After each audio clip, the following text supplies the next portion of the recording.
La entrevista del Telematutino 11, gente importante, a tratar temas importantes. ¿Y qué tema más importante en todo momento que el tema de la economía? Nos complace recibir al doctor Pavel Isa Contreras, quien es ministro de Economía, Planificación y Desarrollo. Ratificado. Buenos días, Pavel. Buenos días, muchísimas gracias por tenerme nuevamente acá con ustedes. Esta vez con tu presencia, la otra vez. Sí, porque Pavel tuvo. Me hace difícil decir Pavel, pero es Pavel. Bueno, como quiera. Gracias, de cualquier manera. Bueno, muchas gracias. Pavel, yo sé que ustedes trimestralmente evalúan variables internas, variables externas y hacen proyecciones de lo que va a ser el año. Ya ustedes lo hicieron con el corte a julio. ¿Cuáles son esas proyecciones? Y ya también, ya ustedes tienen estimados para el año que viene.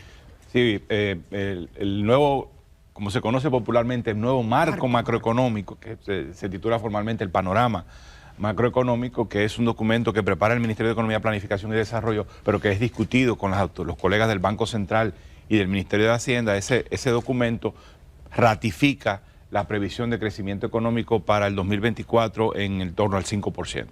Y también ratifica que la inflación va a cumplir con el rango meta, estará alrededor del 4%, probablemente, como estamos viendo los datos, un poco por debajo del 4%, quizás entre 3.5% y 4%. Para el año que viene se hizo una revisión de la previsión de crecimiento y estamos reduciendo esa previsión al 4.75%, si mal no recuerdo, por 4.8%, en previsión de precisamente los efectos de la reforma, los efectos de corto plazo inmediato que las reformas puedan tener en el crecimiento, especialmente en la primera parte del año. Sabemos que este tipo de reforma tiene un efecto de corto plazo, especialmente en materia tributaria. La reforma tributaria tiene un efecto contractivo en el corto plazo, es decir, que se crece menos de lo que se hubiese crecido, es decir, de no haber habido la reforma, pero luego se retorna a la senda y probablemente se acelere el crecimiento, especialmente en un contexto en donde las finanzas públicas se verían mucho más claras. Sí, entonces, eso incentiva la inversión. La inflación es la meta también. El impacto, las estimaciones que hemos hecho de diferentes escenarios de reforma tributaria es que los impactos en la inflación son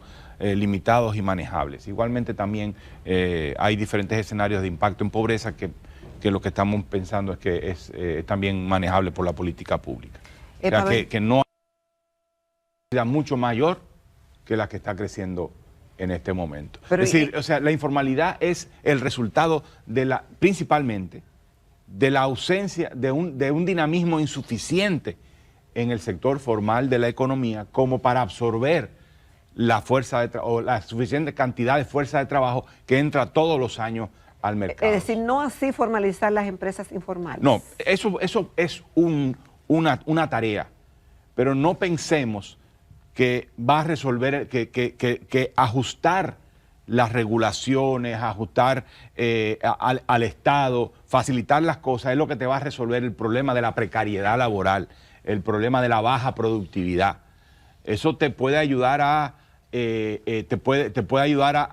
que un conjunto de negocios que están en el borde, que pueden ser formales, pero que no tienen suficiente incentivo, lo puedas capturar. Pero el grueso de la informalidad está bastante lejos de la posibilidad de entrar en una relación con el Estado. Es un trabajador individual. Muchos de ellos, no todo obviamente, muchos de ellos del trabajo informal es un trabajo por cuenta propia, ¿ya? O una empresa micro. Entonces ahora va a poner la pregunta al revés.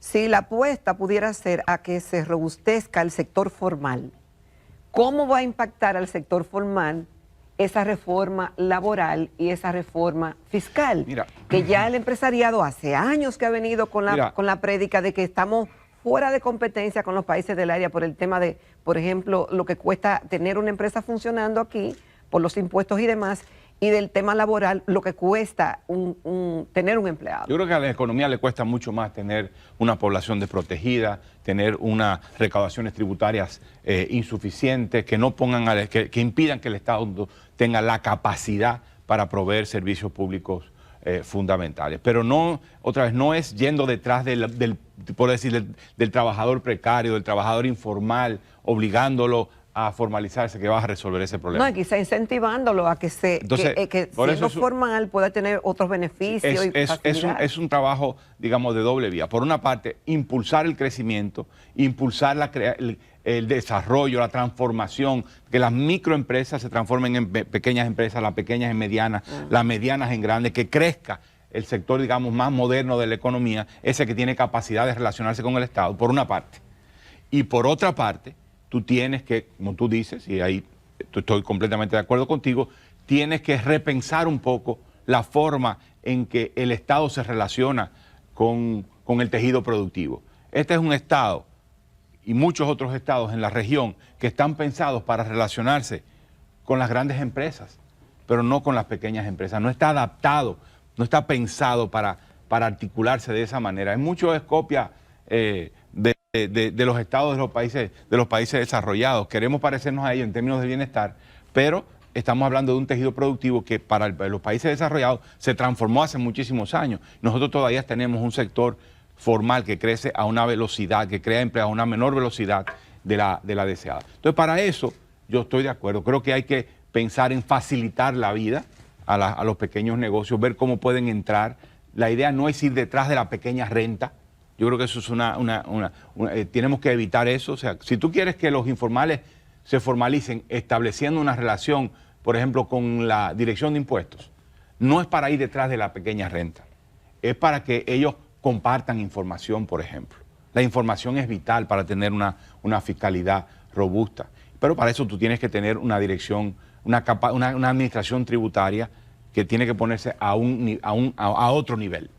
Y es por eso por lo que estamos empujando, tratando de generar este debate y impulsar que parte del paquete de reforma tributaria sea una transformación progresiva de la administración tributaria, sea una mucho más robusta, que sea capaz de relacionarse con los pequeños negocios en la búsqueda de información que permita gravar más adecuadamente a la economía en su conjunto, no tanto a los pequeños negocios, a las rentas de estos. Por ejemplo, el tema del ITEVIS, del incumplimiento del ITEVIS, de nuestro impuesto al valor agregado.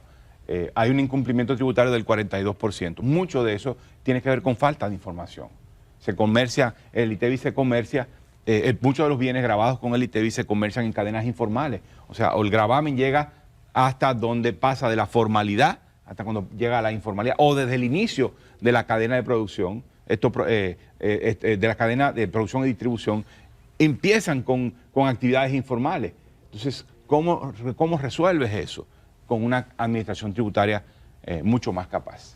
Pavel, siempre se ha dicho... O sea, perdón, hemos discutido mucho todo el tiempo de bases y tasas. La reforma tributaria hay que graduar las tasas, o subirlas, o bajarlas, ampliar las bases, y hablamos menos de la capacidad de la administración tributaria para cumplir un rol mucho más robusto. Yo creo que ese es el segundo componente vital de un esfuerzo por poner a la presión tributaria en este país en una ruta ascendente. Es decir, la reforma tributaria, la transformación de la tributación en la República Dominicana, no la podemos ver, no la debemos ver como una transformación de un momento.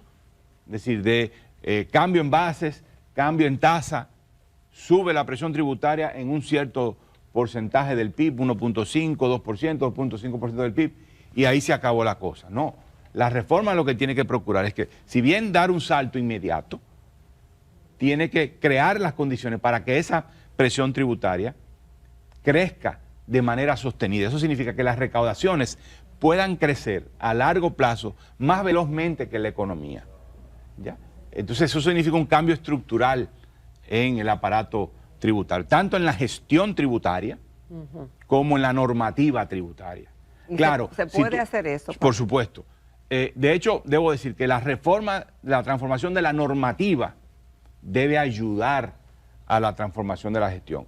¿Por qué? Porque cuando tú reduces exenciones, por ejemplo, tú reduces el espacio para la evasión y la elusión. En la medida en que tú tengas muchas exenciones y tratamientos especiales, se te cuela por ahí.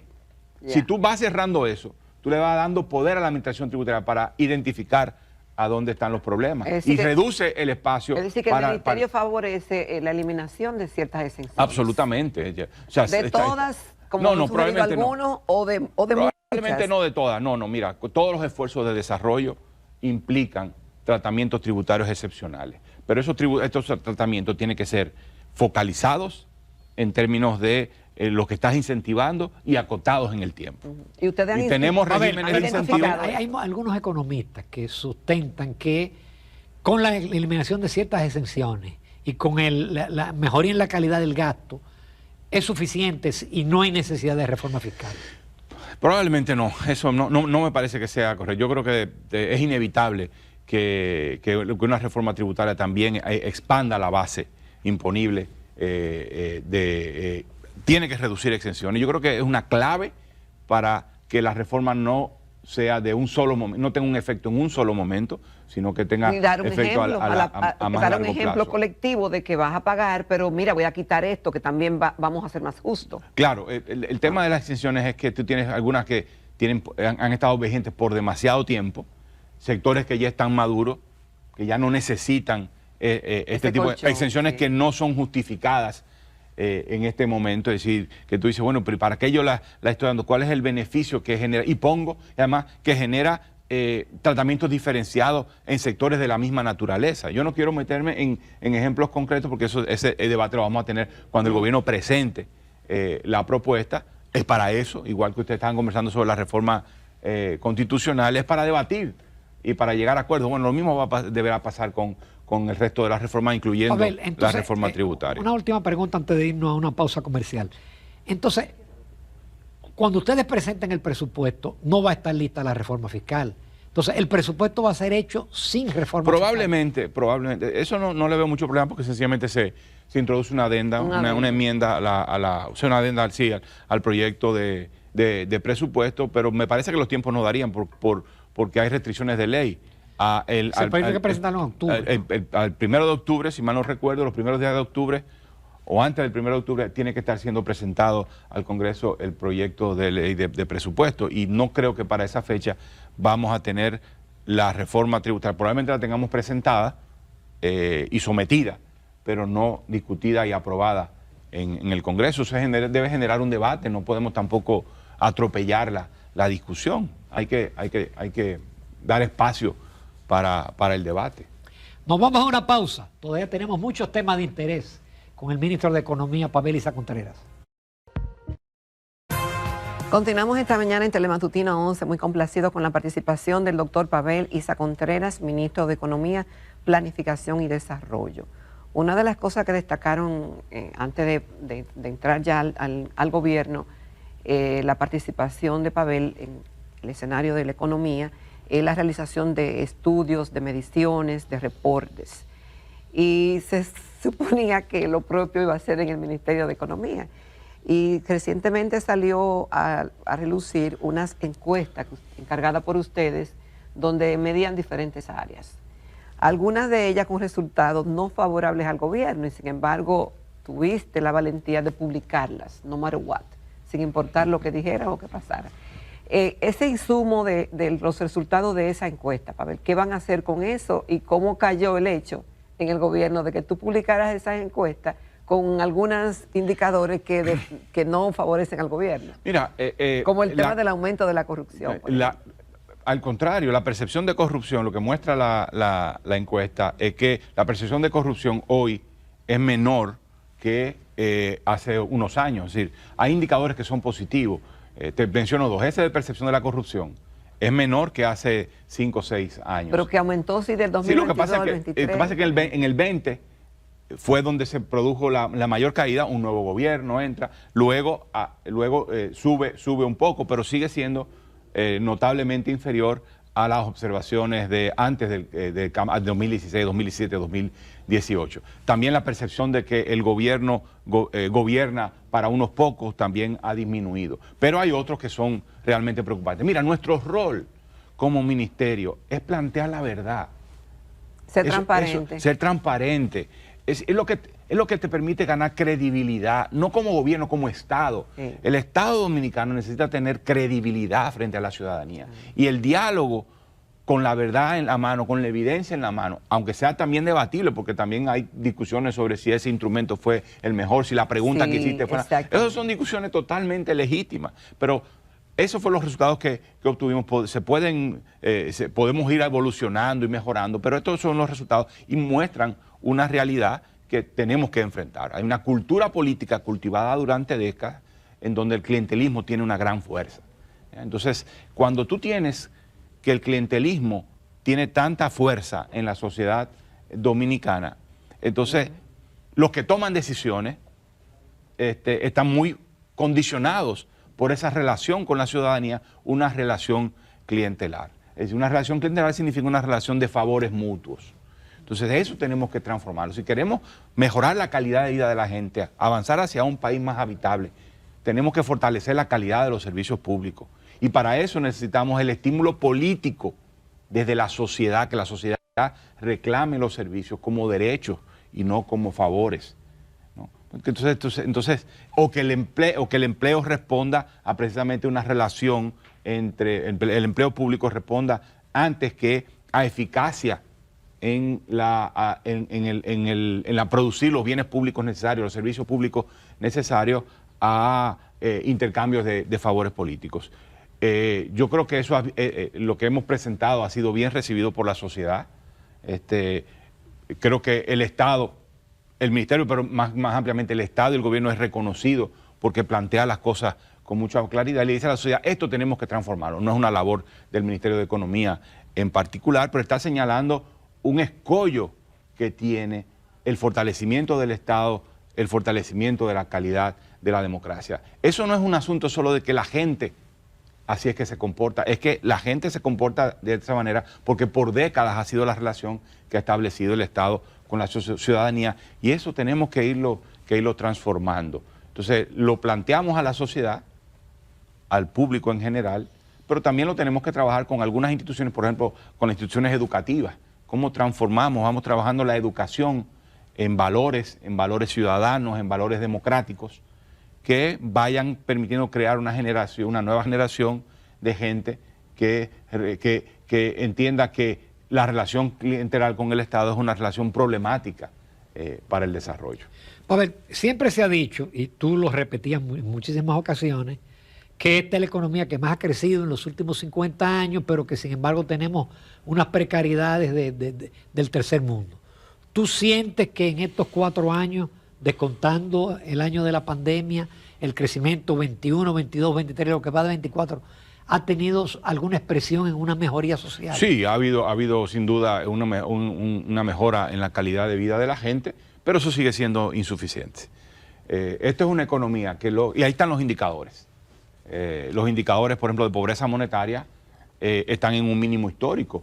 En el primer trimestre de 2024, el porcentaje de pobreza de población que percibe ingresos de pobreza se ubicó en 18.9% y el dato del último trimestre no ha sido publicado oficialmente, anda el segundo trimestre de 2024 anda más o menos en el mismo sentido. Ahora, ¿qué es lo que pasa?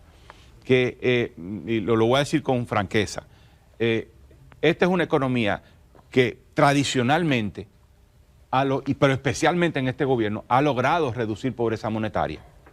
Sin embargo, no somos lo suficientemente capaces todavía de movernos desde la vulnerabilidad hacia una población que tenga calidad de vida estable y segura. Es decir, reducimos pobreza, pero no reducimos lo suficiente vulnerabilidad, ¿ya? Cuando digo población vulnerable es población que no está en pobreza, que recibe un ingreso lo suficientemente y tiene acceso a servicios de tal manera que puede calificarse como que tiene capacidad de llevar una vida digna. Sin embargo, esa población, aunque ha crecido, no está segura en su situación. Con que haya un enfermo terminal en la familia ya. Un impacto de una tormenta, un enfermo, perdiste el trabajo y tuviste que irte a la informalidad y por lo tanto pudieras ver reducido tu nivel de ingreso, ya te pone en una situación, te retrotrae a una situación de pobreza. Entonces, ese es el desafío. Es como tú anclas, no solo cómo superas la pobreza monetaria, sino cómo tú anclas a esa población por encima de la línea de pobreza monetaria. Y eso o por encima de la línea de pobreza, bajo cualquier criterio, monetaria o de otro tipo. Hay diferentes mediciones de pobreza. Y eso lo haces a través de dos maneras. Generando empleos de calidad, más empleos y de calidad, reduciendo la participación del empleo informal, pero no por informal, sino por precario. Insisto en eso, porque hay empleos formales que son precarios también, ¿eh? Sí. Y hay empleos informales que no son precarios. Que no son precarios, Que no son precarios. Estamos de acuerdo. Entonces, ¿cómo logras generar empleos de más calidad, más velozmente? Y de ahí toda la estrategia que tiene el gobierno en materia, por ejemplo, de nearshoring, atraer inversiones de esas que están buscando destinos más seguros, que salen de Asia, destinos para la industria de mayor tecnología. Entonces, ¿cómo preparas al país para atraer esas inversiones? Preguntaba, ¿qué están pensando en este contexto de reforma tributaria, reformas que pueden generar incentivos a aumentar la informalidad? La respuesta tiene que ser más estructural, tiene que ser atraer inversiones de alta calidad como estas de alta tecnología, transformar la agricultura para fortalecer cadenas agroindustriales, que el campo, que el trabajo en las zonas rurales sea un trabajo que reditúa.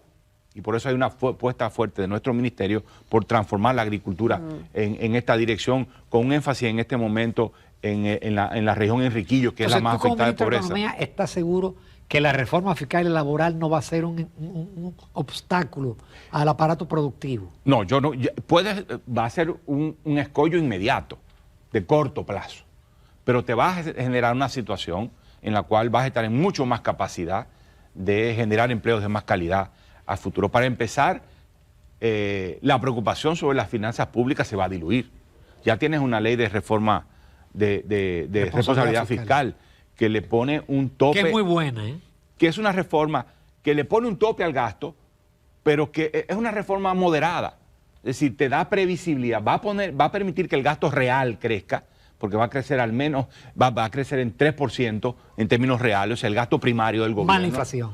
O sea, el gasto nominal más la inflación, es la inflación más el 3%. Por lo tanto, si le descuentan la inflación, el aumento real del poder de compra del Estado, el gasto real del Estado va a aumentar anualmente en un 3% por un periodo de tiempo, pero eso también es un límite al gasto y va a permitir que el gobierno no tenga que endeudarse, que limite el endeudamiento hasta que la deuda se coloque en un nivel más razonable, y entonces a partir de ahí ya puedes moverte con más libertad. Entonces eso... Lo único malo, pero yo lo entendí, lo conversé con el ministro de Hacienda, es que eso es para el sector público no financiero, no incluye el Banco Central. Obviamente la reforma... Entonces va a disminuir la deuda del sector público financiero, por la otra no hay garantía. Por la otra solamente podrá, bueno, no solamente, pero un componente importante va a tener que ser fiscal. Y la reforma tributaria tendrá que hacer aportes a fortalecer la capitalización del Banco Central, mayores a lo que se está haciendo en este momento. Hubo una ley de capitalización que no se cumplió, pero ahora vamos a tener que hacer un esfuerzo en esa dirección. Entonces todo eso te pone en una condición en donde las inversiones serán mayores, ya están siendo mayores, o sea, la inversión extranjera directa, por ejemplo. Y la inversión total como porcentaje de la economía está por encima del 30%, cuando desde 2010 a 2019 fue de 25%, es decir, aumentamos en 5, 7 puntos porcentuales el coeficiente de inversión, que es lo que ha permitido que el empleo haya crecido, que nos hayamos recuperado rápidamente de la pandemia. Entonces, tú estás creando condiciones estructurales para generar empleos de más calidad. Estamos apostando a la capacitación y al entrenamiento, que es lo que permite traer inversión con contenido tecnológico. Bueno, pudiera yo agotar mucho tiempo diciendo todas las cosas que estamos haciendo en esa dirección. Pavel, justamente, ¿cuáles sectores en estos próximos 4 años ustedes pretenden desde el Ministerio apuntalar? No los sectores tradicionales, tú has mencionado ya algunos, agricultura, turismo, otras cosas, para fortalecer más. Y la otra parte de la pregunta es, ustedes diseñan esas políticas públicas, y para que eso funcione tiene que haber un acompañamiento y que todos estén en la misma página. Mira, ¿te sientes primero entendido y acompañado? Y segundo, ¿cuáles son los sectores? El rol del ministerio es darle calidad a la política pública, pero quien ejecuta la política en concreto son los ministerios sectoriales. Por eso, entonces, nosotros trabajamos... te digo, si se entiende lo que está haciendo el ministerio y te siente acompañado. Yo me siento muy contento de la receptividad que tenemos de parte de las entidades sectoriales en salud, en educación, en sectores productivos, yo diría agricultura, pero con un enfoque en agroindustria, en el tema del turismo, moviéndonos hacia diversificación del turismo por destino y por tipo de turismo. En Zona Franca nos estamos moviendo hacia atraer nuevas cadenas de mayor contenido tecnológico y escalar en las cadenas actuales hacia tramos de más complejidad tecnológica.